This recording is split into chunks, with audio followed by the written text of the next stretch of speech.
एक question solve करते हैं। क्वेश्चन में स्टेटमेंट अपने पास देगी, let x belongs to open interval 5/2 to 5 is such that cot of x is equal to -5 divided by square root of 11, then the value of this expression is equal to, और ये अपने पास चार options कुछ इस प्रकार से दिए गए हैं। तो काम करते हैं, सबसे पहले तो इसको थोड़ा सिंप्लीफाई करके लिखते हैं और सिंप्लिसिटी के लिए काम कर लेते हैं। थोड़ी देर के लिए जो 11x/2 है इसको a बोलकर चलते हैं, और ये जो अपने पास 6 दिया गया है 6x इनफैक्ट इसको b बोलकर चलते हैं। तो इस तरह से एक्सप्रेशन अपने पास लिखा हुआ है sin a, और फिर नेक्स्ट अपने पास मिल रहा था sin b minus cos b, और फिर प्लस ये अपने पास लिखा हुआ है cos a, और फिर ब्रैकेट में मिल जा रहा है sin b प्लस का cos b। काम करके इसको कंप्लीटली मल्टीप्लाई करके थोड़ा और सिंपलेस्ट फॉर्म में लिख लेते हैं। तो अपने पास कुछ ऐसा बन गया है sin a dot sin b, और यहाँ से cos a cos b, इसको भी साथ में उठा देते हैं। तो इसको लिख लिया प्लस का cos a cos b, और इसको साथ में रखते हैं। और फिर नेक्स्ट अपने पास यहाँ से मिला था sin a cos b negative sign के साथ, और यहाँ से cos a sin b positive sign के साथ।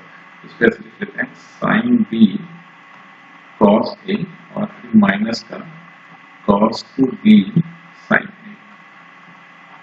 तो अभी काम करते हैं, यहाँ पर अपने पास एक आइडेंटिटी बन गई cos a cos b, और फिर प्लस का sin a sin b। तो इसको लिखा जा सकता है cos of a minus b, और फिर यहाँ से अपने पास बन गया sin b cos a और माइनस का cos b sin a। तो अपने पास बन जाएगा sin of b minus a।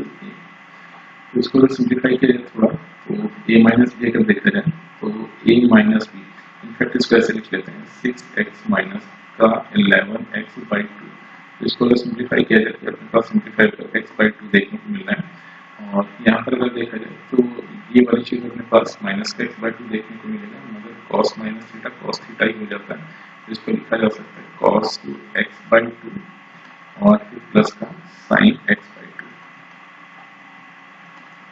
तो अब यहाँ से अगर देखा जाए तो अल्टीमेटली अपने को इस एक्सप्रेशन की वैल्यू चाहिए, that is sin x/2 plus cos x/2। sin x/2 cos x/2 की वैल्यू को इवैल्यूएट करने के लिए अगर देखा जाए तो यहाँ पर कंडीशन दी गई थी कि जो अपना x दिया गया था वो π/2 से π के बीच में बिलोंग कर रहा है, यानी कि ये अपने पास सेकंड क्वाड्रेंट में एंगल भी बना, और cot की वैल्यू अपने पास दी गई तो उसकी हेल्प से sin और cos इनकी वैल्यूज को इवैल्यूएट किया जा सकता है, और फिर फर्दर अगर देखा जाए तो उनकी हेल्प से sin x/2 और cos x/2 की वैल्यूज को भी इवैल्यूएट कर सकते हैं। अपने पास गिवन है cot of x is equal to minus का 5 divided by square root of 11। एक काम करते हैं, इसकी हेल्प से cos x की वैल्यू को इवैल्यूएट कर लेते हैं। तो cot अपने पास 5 by square root of 11 given है, तो 5 ये आ गया अपने पास स्क्वायर रूट ऑफ 11।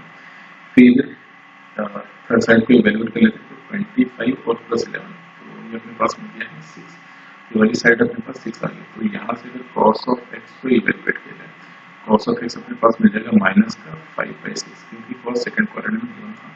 तो यहाँ से cos ऑफ x की वैल्यू माइनस का 5/6 आ गया। तो अब एक काम ये किया जा सकता है, ये जो cos ऑफ x गिवन है इसको लिख सकते हैं 1 माइनस का 2 sin स्क्वायर x/2। तो यहाँ से अगर देखा जाए तो माइनस का 5/6 गिवन था, तो फर्दर अगर इसे सिंप्लीफाई किया जाए तो 2 sin स्क्वायर x/2 ये अपने पास मिल गया 1 प्लस 5/6, ये अपने पास आ गया 11/6। तो यहाँ से अगर sin x/2 की वैल्यू को इवैल्यूएट किया जाए तो sin x/2 अपने पास मिल गया square root of 11 divided by 12, और ये इनका प्लस माइनस साइन के साथ देखने को मिलेगा। अब हो ये रहा था कि x अगर सेकंड क्वाड्रेंट में गिवन था, तो x/2 को देख लेते हैं, ये अपने पास कहाँ से कहाँ तक देखने को मिलेगा। तो x/2 से 5 था, तो यहाँ से x/2 अपने पास ओपन इंटरवल 5/4 से 5/2 को बिलोंग कर रहा होगा, यानी कि साइन की वैल्यू यहाँ से पॉजिटिव उठाएंगे। अब साइन अपने पास जैसे मिल गया, तो यहाँ से cos ऑफ x/2 की वैल्यू को भी इवैल्यूएट कर लेते हैं। तो यहाँ से अगर देखा जाए तो sin x के रिस्पेक्ट में cos x, और cos x/2 को अगर देखा जाए तो cos x/2 अपने पास मिल गया square root of 1 minus sin square x/2। तो ये आ गया अपने पास 11 डिवाइडेड बाई 12। तो सिंप्लीफाई करके आ गया 1 divided by square root of 12। तो अपने को इस वैल्यू एंड इस वैल्यू का समेशन चाहिए, तो ये कुछ ऐसे मिल गया 1 divided by square root of 12 plus square root of 11 divided by square root of 12। इसको फर्दर अगर सिंप्लीफाई किया जाए तो रिजल्टेंट आ रहा 1 plus square root of 11 division में आ गया, स्क्वायर रूट ऑफ 12 को लिख सकते हैं, ये अपने पास मुझे 4 3, तो ये हो गया 2 रूट 3, तो अपने पास रिजल्टेंट ऐसा कुछ तो देखने को मिल रहा है। तो इस हिसाब से अगर देखा जाए तो इस क्वेश्चन में option B is the correct choice.